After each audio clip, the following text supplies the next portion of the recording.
جب doctor Abdus Salam government college Lahore میں پڑھا رہے تھے تو اس وقت وزیر تعلیم تھے عبدالحمید دستی، اور ایک دن ایک مسئلے کو لے کے جب وہ ان کے پاس گئے تو دستی صاحب نے انہیں کہا کہ اگر آپ کو یہ جاب سوٹ کرتی ہے تو کیجیے، ورنہ آپ جا سکتے ہیں۔ میں ہوں مبشر بخاری اور ہم تذکرہ کر رہے ہیں پاکستان کے پہلے نوبل لاریٹ کا، یعنی ڈاکٹر عبدالسلام صاحب کا۔ 1979 میں انہیں فزکس پہ مقالہ لکھنے پہ دوسرے دو فزکس کے پروفیسر کے ساتھ نوبل ایوارڈ ملا تھا فزکس میں کام کے اوپر۔ ڈاکٹر عبدالسلام کا آج جنم دن ہے، یعنی برتھ ڈے ہے، اور ڈاکٹر عبدالسلام 29 جنوری سن 1926 کو جنگ میں چودھری محمد حسین کے ہاں پیدا ہوئے۔ چودھری محمد حسین ایک ٹیچر تھے اور بعد میں ایجوکیشن ڈپارٹمنٹ میں ایک افسر کی حیثیت سے ریٹائر ہوئے۔ ڈاکٹر عبدالسلام 8 بہن بھائیوں میں سے ایک تھے، ان کے 6 بھائی اور ایک بہن تھے۔ جھنگ ہائی اسکول سے ہی انہوں نے اپنی تعلیم شروع کی، اور تعلیم جو ہے انہوں نے 1936 میں داخلہ لیا جھنگ ہائی اسکول میں، اور بڑا مزے کا انہوں نے ایک مضمون لکھا ایک وقت میں۔ کہا کہ ہمارے ٹیچر کیا شاندار تھے، یعنی جب وہ بچے ہوں گے تو ٹیچر انہیں کشش ثقل یعنی گریوٹی کے بارے میں بتا رہے تھے۔ کہا ہم سب جانتے تھے گریوٹی کیا ہے، ہم زمین پہ کھڑے ہوتے ہیں تو گریوٹی کا اندازہ ہوتا ہے۔ اس کے بعد ٹیچر نے ایک دن انہیں الیکٹریسٹی یعنی بجلی کے بارے میں بتایا، اور یہ ساتھ کہا کہ جھنگ میں نہیں ہوتی بلکہ یہاں سے 100 میل دور لاہور میں ہوتی ہے۔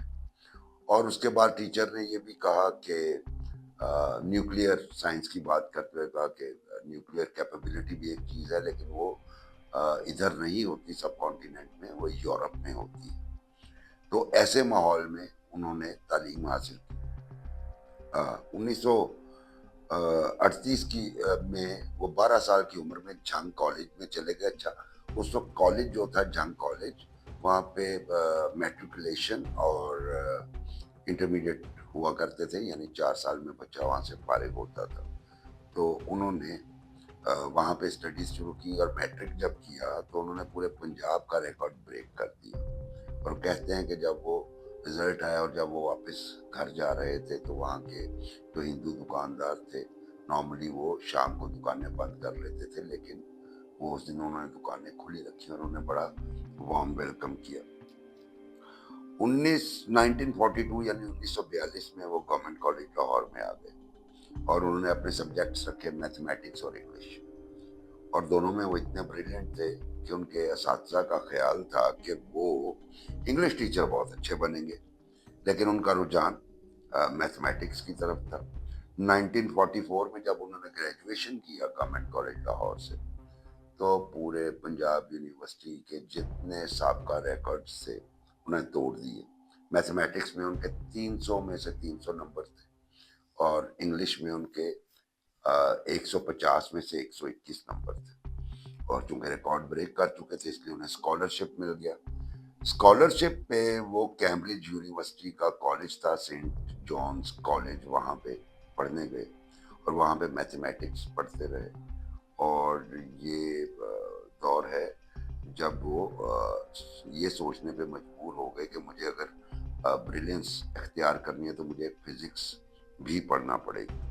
تو انہوں نے پھر فزکس جو ہے 1947-48 میں اس کی طرف دھیان دیا، اور اس میں بھی ان کے نمایاں یعنی فرسٹ کلاس فرسٹ ڈب رہی۔ ان کے ٹیچرز بھی حیران تھے کہ ایک لڑکا جو ہے وہ میتھمیٹیشین ہے لیکن فزکس میں ابھی 1 سال میں ہی اتنی آگے چلا گیا، لیکن بنیادی طور پہ وہ تھے، ان کا رجحان تھا۔ پھر اس کے بعد انہوں نے پی ایچ ڈی کے لیے کیونڈش لیبارٹریز جو کہ سینٹ جانس کا ہی ایک ذیلی ادارہ تھا، وہاں پہ پی ایچ ڈی میں داخلہ لیا، اور اس طریقے سے انہوں نے پی ایچ ڈی کمپلیٹ کی۔ 1951 میں انہیں آفر آئی پرنسٹن یونیورسٹی سے۔ پرنسٹن یونیورسٹی میں 1951 میں جب انہیں آفر آئی تو البرٹ آئنسٹائن بھی ادھر پڑھا رہے تھے، اور انہوں نے وہ آفر چھوڑ کے پاکستان آنا قبول کیا، اور آ کے گورنمنٹ کالج میں وہ فزکس کے پروفیسر ہو گئے۔ یہاں پہ ایک عجیب ماجرا یہ ہوا کہ انہیں رہائش نہیں ملی کالج کی. تو ان کے ایک کولیگ تھے, ان کے ساتھ انہوں نے رہائش جو ہے وہ شیئر کی. قاضی محمد ان کا نام تھا غالباً. اور ایک دن وہ تنگ آ کے کہ یار یہ کیا ہے شیئرڈ اکوموڈیشن. تو انہوں نے اس وقت کے منسٹر سے اپوائنٹمنٹ لی, عبدالحمید دستی صاحب سے, اور ان سے جا کے ملے, انہیں اپنی پرابلم بتائی کہ یہ میرا پرابلم ہے. تو دستی صاحب نے انہیں کہا کہ اگر آپ کو یہ جاب سوٹ کرتی ہے تو آپ کنٹینیو کیجئے, ورنہ پھر آپ جا سکتے ہیں. یعنی ایک بندہ جو کہاں سے کہاں پہنچا ہو اور اس کے بعد اس کے ساتھ یہ سلوک اپنے ملک میں ہو, یقیناً ڈسارٹ کرنے والا ہوتا ہے. ایک اور واقعہ بھی ہوا جس کی وجہ سے وہ ڈسارٹ ہوئے. وہ یوں ہے کہ انہیں پروفیسر سراج الدین صاحب, انگلش کے بڑے شاندار پروفیسر, بہت ہی نام ہے ان کا اور بہت ہی شاندار تھے. انہوں نے کہا بھی دیکھو یہ ٹھیک ہے تم پڑھا تو رہے ہو, لیکن ہر ٹیچر کے اوپر کچھ اضافی ذمہ داریاں ہیں. تو ان میں سے 3 چیزیں ہیں, ایک چوز کر لو. ایک تو یہ کہ کسی ہاسٹل کے وارڈن بن جاؤ, دوسرا یہ کہ اکاؤنٹس کی دیکھ بھال کرو کالج کی, اور تیسرا یہ کہ فٹ بال ٹیم کو ہیڈ کر لو, یعنی فٹ بال ٹیم کی دیکھ بھال کرو. تو پھر ڈاکٹر عبدالسلام نے فٹ بال ٹیم کو سلیکٹ کیا اور پھر اس کی دیکھ بھال کرتے رہے, اور پڑھانے کے بعد وہ گراؤنڈ میں جاتے تھے, گراؤنڈ کے بعد واپس آتے تھے. اس چیز سے وہ اس لیے ہوئے تھوڑا سا ڈسٹرب کے انہیں وہ جو فزکس کے نئے پیپرز آتے تھے یا جو اس کا لٹریچر تھا فزکس کا, وہ انہیں پڑھنے کا موقع نہیں ملتا تھا. اور اسی طرح ہی 1954 میں انہیں ایک موقع ملا. ان کے ایک 1945 کے نوبل laureate تھے پروفیسر ولف گینگ پالی. وہ کہیں ممبئی آ رہے تھے, تو انہوں نے ایک خط لکھا ڈاکٹر عبدالسلام کو, کہا کہ کیونکہ دونوں میں شناسائی تھی تو ڈاکٹر صاحب بھی ان سے ملنا چاہ رہے تھے. تو ڈاکٹر صاحب چھٹی لیے بغیر وہاں پہ چلے گئے. جب واپس آئے تو پھر ایک نیا مسئلہ کھڑا ہو گیا, اور انہیں کہا گیا کہ یہ جو آپ نے چھٹی لی ہے یہ ٹھیک نہیں ہے اور یہ ڈسپلن کی خلاف ورزی ہے. اور پھر وہ اس طرح جان چھوٹی کہ ان کی وہ چھٹی کو live with out pay consider کر کے انہیں اس مسئلے سے نکالا گیا. اس کے بعد ڈاکٹر صاحب کافی بددل ہو گئے, اور انہیں پھر چونکہ آفرز تو دنیا بھر میں سے آ رہی تھی, 1954 میں وہ سینٹ جانس کالج چلے گئے جہاں سے وہ پڑھ کے آئے تھے. وہاں پہ انہوں نے پڑھانا شروع کیا, اور پھر 1955 میں یو این کے سائنٹیفک سیکرٹری کے طور پہ ان کو اپوائنٹ کیا گیا, کیونکہ ان کا نام کافی نکل چکا تھا. 1957 میں امپیریل کالج میں انہیں ہیڈ آف ڈپارٹمنٹ بنایا گیا تھیوریٹیکل فزکس ڈپارٹمنٹ کا, اور اس کے ساتھ ہی اور بھی بہت سارے ایوارڈز انہیں ملتے رہے, جو کہ طوالت کی وجہ سے ویسے بھی سب کو معلوم ہی ہے. 1961 میں انہیں کہا گیا کہ آپ پاکستان واپس آ جائیں, اور حکومت پاکستان یعنی جنرل ایوب خان نے انہیں حکومت پاکستان کا سائنٹیفک سیکرٹری لگا دیا گیا. اور پھر اس کے بعد انہوں نے یہاں پہ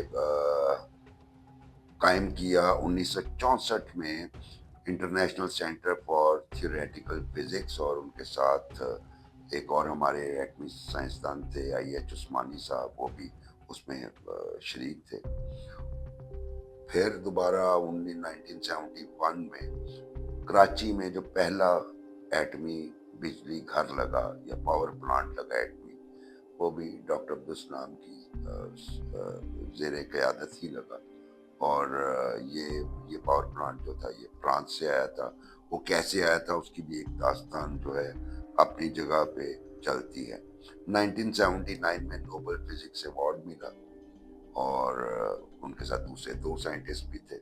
الغرض آج ان کا برتھ ڈے ہے تو ان کو یاد کرنے کا طریقہ یہی تھا کہ یہ چند باتیں جو ہے وہ ان کے بارے میں کی جائیں. کے عزیز ہمارے مشہور آتھر ہیں, اور انہوں نے کتاب جو لکھی ہے دا کافی ہاؤس آف لاہور, یہ کتاب میں کافی تذکرہ ہے ڈاکٹر عبدالسلام کے حوالے سے. کچھ باتیں بہت ڈسٹربنگ ہیں, اور سب سے اہم بات یہی ہے کہ ہم میں سے بہت سارے لوگ اس لیے نہیں جانتے ان کے بارے میں کہ انہیں بتایا نہیں جاتا۔